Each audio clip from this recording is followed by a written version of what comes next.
Hello, मेरा नाम है अंबर श्रीवास्तव। आपने मुझे देखा है लंग कनेक्ट इंडिया के सोशल मीडिया प्लेटफॉर्म पर।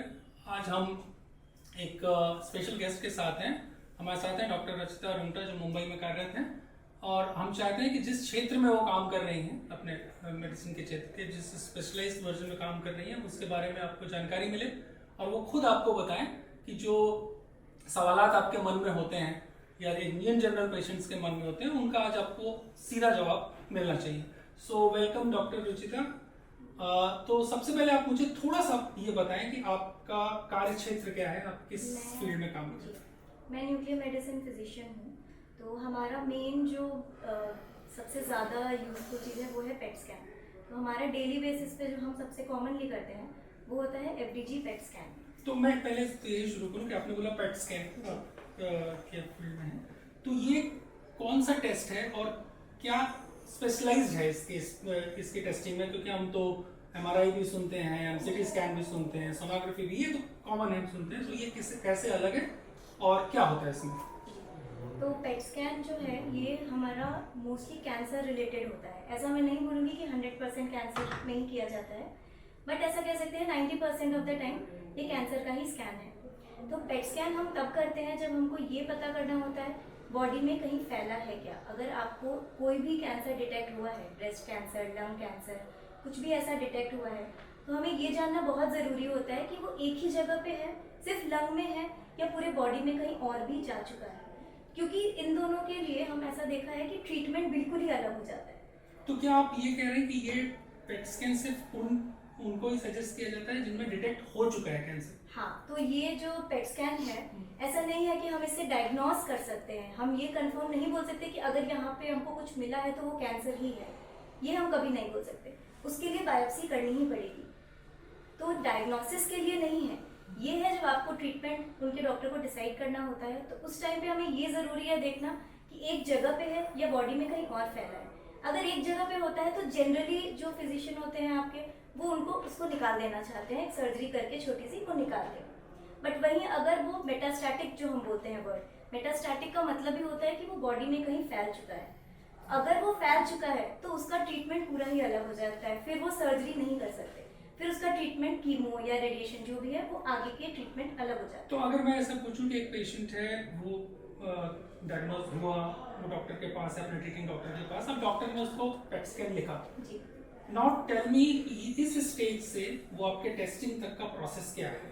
जी, तो हमारे पेट स्कैन में कैसे है कि हम एक छोटा सा दवा इंजेक्ट करते हैं। इसके पहले हम थोड़ा प्रिपरेशन बताते हैं पेशेंट को, जो क्योंकि हम जो दवा यूज कर रहे हैं वो एक्चुअली में ग्लूकोज ही है। उस ग्लूकोज को हम रेडियो एक्टिव लेबल करते हैं, मतलब उसको रेडियो एक्टिव बनाते हैं और उसको बॉडी में डालते हैं। क्योंकि ये ग्लूकोज ही है, इसलिए हम नहीं चाहते कि कुछ और इंटरेक्शन हो, इसलिए हम कुछ प्रिपरेशंस बोलते हैं जो पेशेंट को करके आने होते हैं हमारे पास आने के पहले। जैसे उसको 6 घंटे की फास्टिंग लगती है, ताकि हमारा जो टेस्ट है वो हमें ज़्यादा एक्यूरेट दिख पाए। जो हमारी बॉडी में मसल्स होती हैं, हमारा बॉडी के हर सेल को ग्लूकोज की ज़रूरत है, तो वो बॉडी के हर सेल में जाएगी। लेकिन हम ये नहीं चाहते कि हमारे जो कैंसर के तरफ हमको ज़्यादा चाहिए है वो कहीं और मसल में जाके बैठ जाए हमारी दवा। इसलिए हम कहते हैं फास्टिंग 6 घंटे की बहुत ज़रूरी है। वो 6 घंटे की फास्टिंग मैंडेटरी होती है। उस टाइम पे सिर्फ पानी अलाउड होता है, पानी के अलावा एक नारियल पानी तक अलाउड नहीं होता है, जो पेशेंट बहुत बार ऐसा पूछते हैं, तो वो भी अलाउड नहीं होता है। सिर्फ एक प्लेन जो वाटर बोलते हैं, प्लेन वाटर अलाउड होता है, वो पेशेंट ले सकते हैं वो 6 घंटे, बट उसके अलावा कुछ भी और नहीं ले सकते। दूसरी बात, जो अगर पेशेंट डायबिटीज़ है पेशेंट को, तो हम ऐसा बोलते हैं कि आप पहले से अपना डायबिटीज़ मॉनिटर करके आएँ। कम से कम हमको 200 के अंदर चाहिए होता है, जो फास्टिंग ग्लूकोज लेवल होता है वो 200 के अंदर होगा, तभी उस दिन हम स्कैन कर पाएंगे। तो जिनके ग्लूकोज बढ़े हुए हैं, हाँ, तो जिनके बढ़े हुए हैं उनको हम बोलते हैं पहले आप कंट्रोल करके आइए, क्योंकि वो फिर स्कैन करने का कोई मतलब नहीं रह जाता है। हमें जहाँ देखना है वहाँ पे दिखेगा ही नहीं जो, तो फिर कोई मतलब नहीं है। इसलिए हम कहते हैं पेशेंट को कि आप कंट्रोल करके आइए। 200 के अंदर होता है तभी हम स्कैन के लिए लेके जाते हैं पेशेंट को। तीसरी बात, अगर कोई डायबिटीज़ की मेडिसिन चल रही है उनको पहले से, तो वो भी हम ये 6 घंटे के लिए मना करते हैं कि सुबह का, जैसे जनरली जो ये एफडीजी पेट स्कैन होता है वो सुबह ही होता है। अर्ली मॉर्निंग बुलाया जाता है पेशेंट को कि वो रात में खाकर डिनर करके फिर सुबह वो फास्टिंग आ सकते हैं हमारे पास। तो वो सुबह की जो गोली होती है डायबिटीज़ की, वो हम मना करते हैं, वो नहीं लेना होता है पेशेंट को जब तक स्कैन हो ना जाए तब तक। तो पेशेंट को ये सारी प्रिपरेशन होती है। एक हम बोलते हैं जो कॉन्ट्रास्ट एनहांस्ड किया जाता है, कॉन्ट्रास्ट दिया जाता है कभी कभी पेट स्कैन के टाइम पे, तो उसके लिए क्रिएटिनिन की ब्लड रिपोर्ट चाहिए होती है। ये क्रिएटिनिन रिपोर्ट जो थी वो आपकी किडनी के फंक्शन को बताती है बेसिकली। ये टेस्ट कहाँ होगा? ये टेस्ट बाहर से कहीं से भी करके आ सकते हैं। वो एक ब्लड टेस्ट है, नॉर्मल सा ब्लड टेस्ट है, जैसे किडनी का टेस्ट करते हैं ब्लड टेस्ट, हम किडनी फंक्शन टेस्ट बोलते हैं जिसको, उसमें ही ये क्रिएटिनिन होता है। तो ये क्रिएटिनिन बाहर से कहीं से भी करके वो आ सकते हैं। इससे हमें ये अच्छा होता है जो हम इंजेक्शन दे रहे हैं, एफडीजी का जो मैंने बोला हम इंजेक्शन दे रहे हैं, वो इंजेक्शन हमारे यूरिन से निकलती है बाहर। तो किडनी का फंक्शन हमें अच्छा चाहिए है ताकि ये सारा एफडीजी भी जो हम दिए हैं, जो हम कॉन्ट्रास्ट दे रहे हैं, ये सारे वॉश आउट आराम से हो जाए। इसके लिए हम पेशेंट को बोलते हैं क्रिएटिनिन पहले से करके आने के लिए। तो क्या इस जैसा कि थोड़ी जानकारी, शायद जानकारी क्या मिस इन्फॉर्मेशन शायद मेरे पास है, उस पे रिलेटेड मैं सवाल पूछ रहा हूँ, क्या इस टेस्ट से पेशेंट्स को डरने की जरूरत है? क्या किसी तरीके का कोई साइड इफेक्ट है? ऐसा कोई भी साइड इफेक्ट नहीं है, बट ऐसा है कि क्योंकि हम ये थोड़ा रेडिएशन है इसमें, बहुत ही कम डोज में है, बहुत ही मिनिमल है, जिससे डरने की कोई ज़रूरत नहीं है। फिर भी हम एक प्रिकॉशनरी बेसिस पे ऐसा बोलते हैं, या अगर कोई प्रेग्नेंट है या किसी छोटे बच्चे को दूध पिला रहे हैं, तो ऐसे पेशेंट्स को बस हम ये कहते हैं कि 24 घंटे के लिए अपने बच्चे से दूर रहना है। प्रेगनेंसी में ये टेस्ट अलाउड नहीं होता है क्योंकि ये रेडिएशन है, थोड़ा भी है बट थोड़ा तो रेडिएशन है। तो मतलब एक प्रिकॉशनरी तौर पे बच्चे को दूर रखें। yes. लेकिन अगर बाई चांस ऐसा हो जाए कि नहीं रख पाए, हाँ, तो बहुत ज्यादा बहुत ऐसा कुछ नहीं है कि नहीं, बिल्कुल भी डरने की। तो एज ए डॉक्टर आप इसमें कैसे कहना चाहेंगे कि जो सिमिलर टेस्ट हैं उसमें कॉस्ट को लेकर कितना फर्क है? मैं एग्जैक्टली कॉस्टिंग नहीं पूछ रहा हूँ, लेकिन एक फर्क पूछने की कोशिश कर। जनरली जो हम सबसे कॉमनली देखते हैं वो सीटी स्कैन, एमआरआई, अल्ट्रासाउंड, तो इनकी कॉस्टिंग और एफडीजी पेट स्कैन की कॉस्टिंग में बहुत फर्क है, बहुत ज़्यादा ही फर्क है। तो पेशेंट्स को ऐसा लगता है कि इतनी महंगी स्कैन हम क्यों कर रहे हैं, जब अगर ज़रूरत ऐसी क्या है कि हमको ये करना पड़ रहा है। तो बात यह है कि जब भी सीटी स्कैन या एमआरआई होता है तो वो एक पार्ट का होता है जनरली, ठीक है। अगर आपको पेट में कहीं कैंसर है तो वो पेट का सीटी स्कैन करेंगे या अल्ट्रासाउंड करेंगे। ये पेट स्कैन जो होता है ये एक होल बॉडी स्कैन है, मतलब आपके शरीर में कहीं पे भी अगर वो कैंसर के सेल गए हैं तो उसको ये डिटेक्ट करने में आसान बनाता है। तो अगर सीटी स्कैन या एमआरआई करें तो हो सकता है कहीं और छोटा था जो छूट सकता है, जिससे ये एफडीजी पेट में पता ज्यादा अच्छा चलता है। सो डॉक्टर, एक आखिरी सवाल है, आपने बहुत अच्छे से समराइज किया चीजों को बताया कि एक तो ये कि इसमें रिपोर्ट आने में टाइम कितना लगता है, और एज ए डॉक्टर आप इस चीज को कैसे देखते हैं कि कितनी इम्पोर्टेंस है, कितनी रिक्वायरमेंट है, उसके अगेंस्ट जो अवेलेबिलिटी है मशीन की, उसको आप किस तरीके से देखते हैं? साथ साथ मैंने एक चीज पूछा आपसे ये कि रिपोर्ट आने में टाइम कितना लगता है? जी, तो जब भी पेशेंट हमारे पास आते हैं विद प्रिपरेशन, सारे प्रिपरेशन के साथ, फास्टिंग जो भी मैंने बताया था उसके साथ आते हैं, तो हम एक छोटा सा दवा इंजेक्ट करते हैं। वो इंजेक्शन आईवी इंजेक्शन होता है, उनके वेन्स में डाला जाता है नॉर्मल इंजेक्शन की तरह। वो इंजेक्शन हम देने के बाद लगभग पेशेंट को 45 मिनट्स वेट करना होता है, जब हम चाहते हैं कि वो जो दवा हमने दिया है वो बॉडी के हर जगह फ्लो करे, हर जगह जाए, फिर जहाँ पे जो कैंसर सेल है वहाँ पे जाके वो टारगेट करे। तो ये टाइम जो 45 मिनट्स है वो उनका वेटिंग टाइम होता है। उस 45 मिनट्स के बाद पेशेंट को स्कैन के लिए लिया जाता है। स्कैन कितनी देर का होता है ये मशीन पे डिपेंड करता है, क्योंकि आजकल तो बहुत एडवांस मशीन्स भी आ गई। तो आप कह रहे हैं कि ऐसे मशीन्स भी हो सकते हैं जो एडवांस हैं या 2.0 हैं, जिसमें ज्यादा टाइम लग रहा है काम करने में? जी, ऐसी है। अभी की जो रीसेंट मशीन्स आ गई है उसमें ऐसा भी है कि 10 मिनट में स्कैन पूरा कंप्लीट हो जाता है और पेशेंट वापस घर जा सकता है। ऐसे भी मशीन्स आ गए। ऐसा भी है कि 15 मिनट लग सकता है। कोई जो पुरानी मशीन थी उसमें आधे घंटे भी लगता था, बट अभी की एडवांस मशीन जो है वो 10 मिनट्स है, जो सबसे ज़्यादा यूज़ होती है। उसके अलावा और भी एडवांस मशीन है जो अभी बहुत ही लिमिटेड है, उसमें 2 मिनट में भी स्कैन होता है।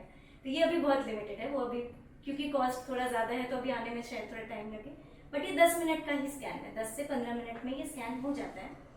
फिर जो डॉक्टर वहाँ होते हैं, जैसे हम न्यूक्लियर मेडिसिन, लेकिन उनकी एक्यूरेसी में फर्क नहीं है ना? एक्यूरेसी में कोई फर्क नहीं है, एक्यूरेसी में बिल्कुल भी कोई फर्क नहीं है। सिर्फ वो टाइम जितना मशीन, क्योंकि वो मशीन को टाइम लगता है जितना स्कैनर में, वो कम कर दिया गया है जैसे जैसे एडवांस चीजें यूज होने लगी है। तो और कोई क्वालिटी में कोई फर्क नहीं है। एक इंटरनेट कनेक्शन जैसा है कि स्लो खुलेगा तो भी वही वेबसाइट है और फास्ट खुलेगा हाँ तो जी, भी। हाँ जी। तो 10 से 15 मिनट ऐसा मान सकते हैं कि रहता है जो पेशेंट को टाइम लगता है स्कैन में। उसके बाद हम चेक करते हैं स्कैन सब कुछ सही लगता है तो पेशेंट उसी टाइम पे घर जा सकता है। उसके बाद उनको वहाँ वेट करने की जरूरत नहीं है। कभी कभी ऐसा होता है कि डिलेड स्कैन बोलते हैं, क्योंकि हमारा जो दवा है वो बॉडी में गया, जहाँ पे कैंसर है वहाँ गया, बट बैकग्राउंड में भी रहता है। तो उस बैकग्राउंड को वॉश आउट होने के लिए हम थोड़ा टाइम कभी कभी और देना चाहते हैं। तो कभी कभी ऐसा होता है कि पेशेंट को एक और स्कैन के लिए रुकना पड़ सकता है, वो लगभग आधे घंटा और रुकना पड़ेगा। रुकने के बाद फिर एक 5 मिनट का स्कैन होता है। तो स्कैन के टाइम, जिस टाइम पे मशीन के अंदर होते हैं पेशेंट, वो ज़्यादा टाइम नहीं है, वो 10 से 15 मिनट का ही है। बट जो पूरा टाइम बोला जाए कि पेशेंट हमारे पास आया, वेटिंग टाइम जो 45 मिनट सब मिलाकर कभी कभी 2 घंटे तक लग सकता है। और रिपोर्ट आने में, और रिपोर्ट का ऐसा है, स्कैन जब हो गया तो वो हमें स्कैन तो तुरंत दिख सकता है, उसको पूरा पढ़ने में थोड़ा टाइम लगता है। तो वो 1 दिन का टाइम हम लेते हैं कि पेशेंट को सही रिपोर्ट जाए इसके लिए। वरना अगर उनके डॉक्टर्स को ऐसा देखना है कि कैसा है स्कैन, तो वो हम सीडी प्रोवाइड करते हैं, तो वो सीडी पेशेंट अपने डॉक्टर को उसी टाइम पर लेकर जा सकते हैं और वो दिखा सकते हैं। And other part of the question. हाँ जी, तो ऐसा है, अवेलेबिलिटी की आपने बात की थी। अवेलेबिलिटी में जितने भी टॉप टायर सिटीज हैं, लाइक फर्स्ट टायर सिटी या सेकेंड टायर, यहाँ तक तो पेट स्कैन आ चुका है। काफ़ी छोटे शहरों में भी आ चुका है, जैसे लखनऊ में भी है अभी पेट स्कैन। पर ऐसा बोला जाए कि अभी बिल्कुल गांव है या विलेज, तो ऐसी जगह पे थोड़ी मुश्किल है अभी भी पेट स्कैन वहाँ नहीं है। जिन पेशेंट्स के लिए उनके डॉक्टर को ऐसा लगता है कि रिस्क है कि बॉडी में कहीं फैला है, उनको ये डाउट है और उसकी वजह से पूरा कैंसर का ट्रीटमेंट चेंज हो रहा है, ऐसे पेशेंट्स को पेट स्कैन कराना ज़रूरी है। नहीं तो अगर उनके डॉक्टर को ऐसा लग रहा है कि वो एक छोटा सा कैंसर है जिसके लिए अभी इतना रिस्क नहीं है, तो एक बार के लिए वो पेट स्कैन छोड़ सकते हैं, सीटी स्कैन से काम चला सकते हैं। लेकिन वो पूरा डिपेंड करता है कि उनके जो ट्रीटिंग फिजिशियन हैं उन पे डिपेंड करता है। उनको अगर लगता है कि पेट स्कैन की ज़रूरत है, कोई और कहीं उनको रिस्क ज़्यादा है कैंसर के मेटास्टेसिस का, तो वो लिख कर देते हैं। और ऐसे टाइम पे पेशेंट को कराना भी चाहिए। थोड़ा कॉस्ट का है फ़र्क, मुझे पता है, उसकी वजह से ही थोड़ी लिमिटेशन है, वो भी आने वाले टाइम में शायद थोड़ा कम हो जाएगा। हाँ, जैसे जैसे अवेलेबिलिटी ट्रेसर की जो हमारा रेडियो एक्टिव दवा है उसकी जैसे जैसे अवेलेबिलिटी बढ़ेगी वैसे वैसे इसका कॉस्ट कम हो जाएगा। थैंक यू डॉक्टर रचिता, आपने बहुत अच्छी जानकारी दी और हमारे सुनने वालों को डेफिनेटली और देखने वालों को वो ऑथेंटिक इन्फॉर्मेशन मिली होगी जिसको पूछते रहते हैं और सही जवाब उन्हें नहीं मिलता है। और आप जानते हैं कि हम लंग कनेक्ट इंडिया के प्लेटफॉर्म पे ये बात कर रहे हैं। हम ऑनलाइन मीटिंग्स करते हैं मंथली 3 से 4। दूर दराज के पेशेंट्स उसमें आके जुड़ते हैं हमारे साथ, वो डॉक्टर्स के साथ अपने डाउट्स क्लियर करते हैं हर महीने। और पेशेंट टू पेशेंट भी वो एक कनेक्शन होता है कि जो एक लिविंग एक्सपीरियंस के साथ है वो न्यूली डायग्नोज को कुछ बता सके। तो मैं जरूर जानना चाहूँगा कि आपको इस पेशेंट सपोर्ट ग्रुप के लिए आपके क्या ओपिनियन है और आप हमारे दर्शकों से क्या कहना चाहेंगे? जी, ये पेशेंट सपोर्ट ग्रुप है लंग कनेक्ट इंडिया। इससे मैं चाहती हूँ कि आपके जानने वाले जिनको कैंसर है या फिर जिनको इसके बारे में जानकारी चाहिए वो इससे ज़रूर जुड़ें। सारे सोशल मीडिया प्लेटफॉर्म पे ये अवेलेबल हैं और इनकी जो भी जानकारी होती है, जो इन्फॉर्मेशन होती है, बहुत ऑथेंटिक और बहुत सही होती है। तो आप इधर उधर से बातें करने से अच्छा है आप इनसे जुड़ें, इनको फॉलो करें। Thank you so much doctor, thank you.